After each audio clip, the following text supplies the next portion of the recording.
as you can see, we've just come from Pollock Park, worked for a couple hours in the park, so we're a bit dirty, but we're happy to be here to talk with our member of the Richmond Garden Club, Jill Wright, who's going to teach us today how to create winter containers. We learned from her in the spring how to do beautiful spring containers. So this time we're going to turn it over to Jill, and thank you very much. Thank you, Linda. Well, winter is a different type of container because we can cheat a little bit, and but the most important thing is to have a frost-free pot so that it doesn't crack. They make most of the pots good now, and so that they don't crack like they used to. But we used to buy a pot, and it would freeze in the winter time, and then the water would expand and it would crack, and so we'd lose our pots. But now they make them better, and so very rarely do I ever see a pot that's cracked. We can even get terracotta pots now that are frost-free. So you need a good quality pot, or even it can be plastic as well. Will work, but I like these. I like the shiny ones. You saw my last video. For the spring one, I had a glossy black one, and it looked lovely. But this time, we're just using a pot that I had, and I've had it for many, many years. It's always been planted. It's always frozen in the wintertime, thawed, and it's never cracked. So the next thing is good potting soil with good drainage. Drainage is really important in the winter because you don't want your pot to fill up with water and freeze. Plants don't like to be sitting in water. It will rot your roots. So we've got the potting soil. It's all fresh potting soil. We're not going to put this pot into a saucer. That's another no-no for winter. We don't want it sitting in water. I found this wonderful Chamaecyparis. The common name for Chamaecyparis is false cypress, but I think Chamaecyparis sounds much more sophisticated, doesn't it? Okay, so we're going to put this in, and today I'm going to not put it in the middle. I'm going to put it right in the middle at the back of the pot, so that we have a nice. It's fairly full. Many years, it'll grow up. It's a slow growing thing, and so you'll be able to have it in the pot for several years. Now, what are we going to put next? I have a euphorbia here, and I like to put 2 plants the same on each side. Now, you certainly don't have to. It's totally up to you what you think looks good about what to plant right next to it, and you want to get some fullness out on the side. So this is nice, not root bound at all, so it can go just straight in.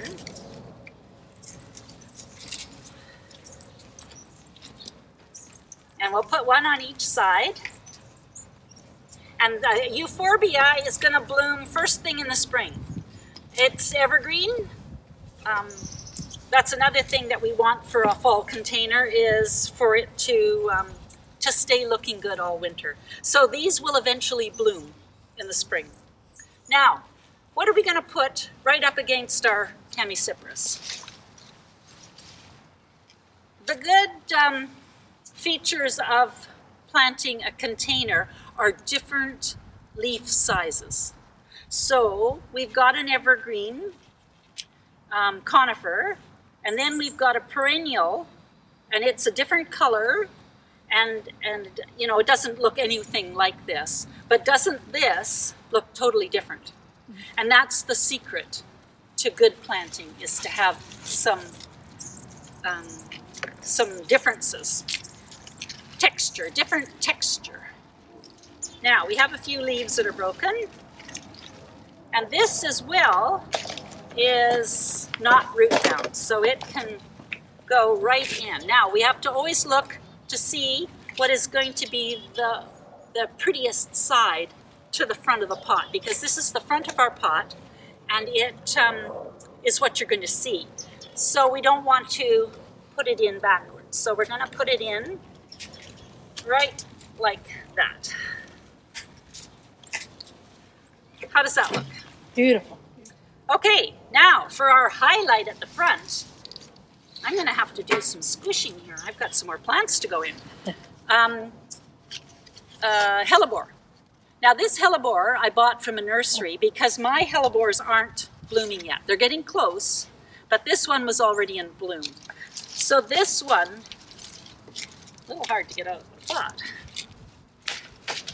There we go. Now I'm not going to worry too much about its roots because I think I will loosen them in the spring after it's finished flowering. Now what side looks best? I think we'll put it in that way. Yeah. So it's going to go right in front of the Bergenia. There. So we want, there's nothing like white in a winter pot. I just love it. Okay, now the other plant that's really good in a fall container is heuchera. And you want to get a leaf that you think will be a nice contrast. Now, if they'd had a bright red leaf for a heuchera, we could have gone orange. But I quite like this purple because sometimes it's nice to have something that's not all red.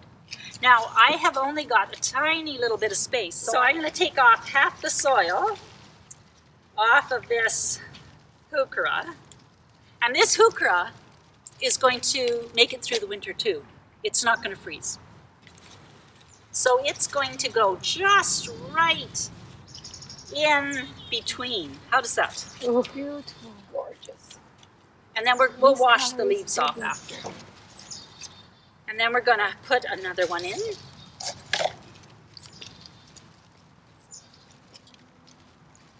So once you decide on your plants, it's a pretty quick job of making up a container, isn't it? Mm-hmm. Doesn't take long at all. There we go. Look at that. Now, I found this grass, and I think a container's never finished unless it has some grass. And there are so many different grasses. I'm just going to show you another one. So this makes a really nice grass for a container because I love that yellow. But I didn't think that it went with this one. I thought this one was a better choice. So you can decide where, you can tell me what it looks like if I put this in right in front of the hellebore. It might be too small. Is it too small? Does it look funny? No. It looks really nice. And then the white flowers, as they come up, will be taller. Now, you could, let me take that out, and I'll show you another option. If you wanted to keep your hellebore right where it was, you could put the grass back here and put one on each side.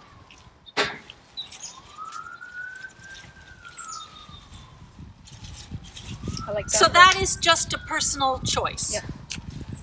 When I do a container, most often I would have a grass at the front that's hanging down. But in this case, I really did want to showcase the hellebore. So I think I would put them on the side. Yeah. So what's the choice? I like the side. Or the front? Side. Side. Perfect. Okay. There we are. So this is all set now. This is going to last the whole winter. But we've got Christmas coming. So first of all, would you add red to this? So let me put this piece in, and you can tell me whether you like the red. Does it add, or is the purple, is it taking away from the purple? So you could, as an alternative, this is a dogwood. Midwinter Fire is the name of the cultivar, and so it's more orange.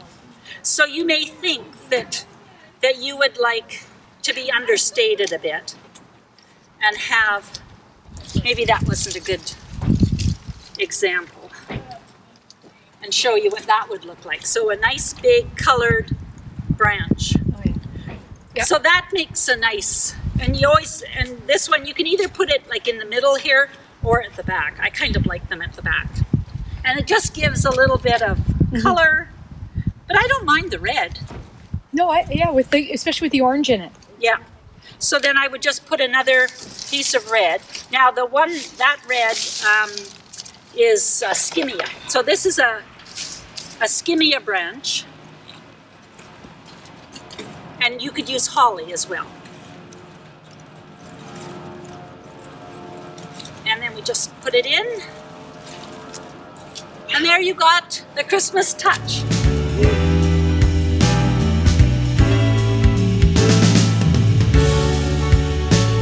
This is a nice arrangement that's easy, and doesn't it look seasonal? I love doing containers, and they're simple, and you can do them in about half an hour. So what I've got in this one is I've got the Western Red Cedar, and because it's so nice and drapey, I put it on the lower level. So this is actually the back side of the branch. There is the front side. And I don't think it matters which side you use.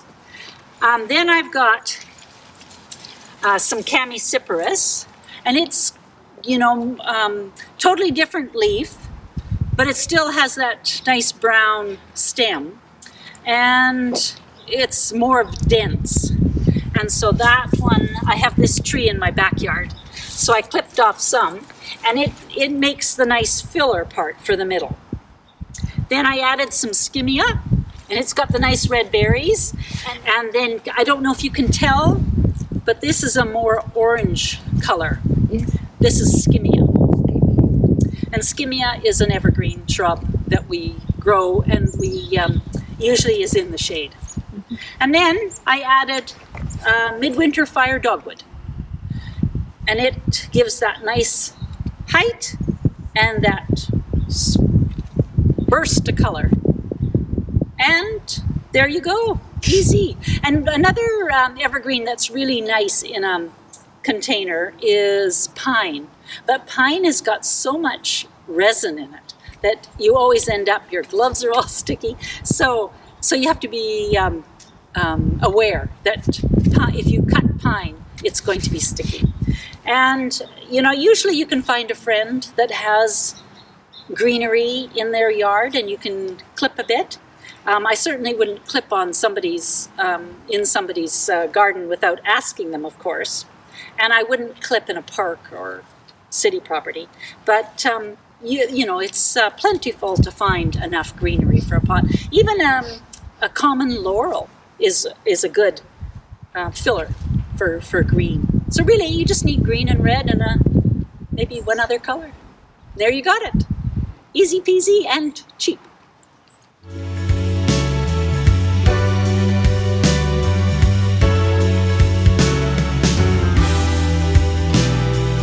For our third container, I'm going to show you one that I've had for a year now. So this is a cryptomeria, and it will grow to probably 15, 20 feet if you had it in your garden. But in a container, it's going to be much less. And so this has been in the container for just a year. So I've probably got several more years where it can stay in the container.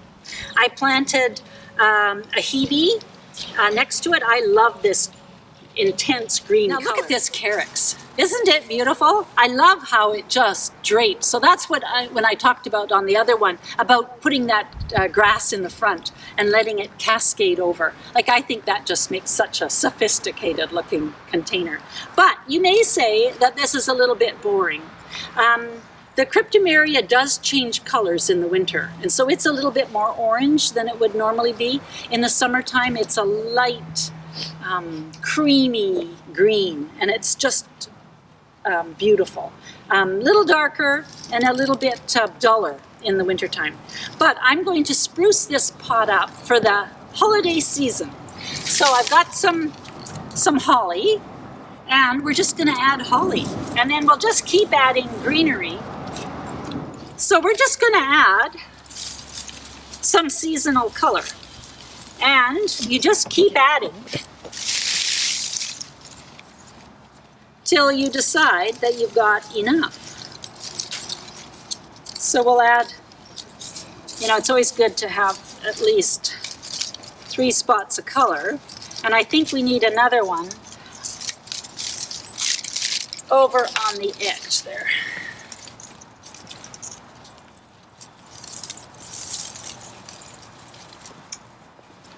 Now, you take a look, and if it's not full enough at the base, then you're just going to add some greenery. So I'm just going to add some greenery in the front and make the base a little fuller. And then you can decide whether you want another piece over here, and then you just keep adding till you've got your container as full as you would like it. And then that's how you change up your existing container for Christmas.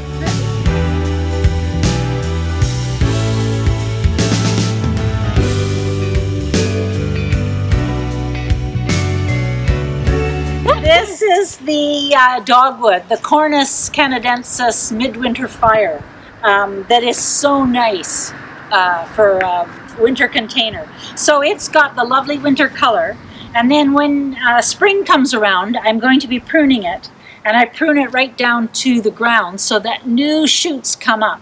Because when you don't prune it, then you get the dull color. Over years, it will not be this lovely red. So you always have to have it regrowing.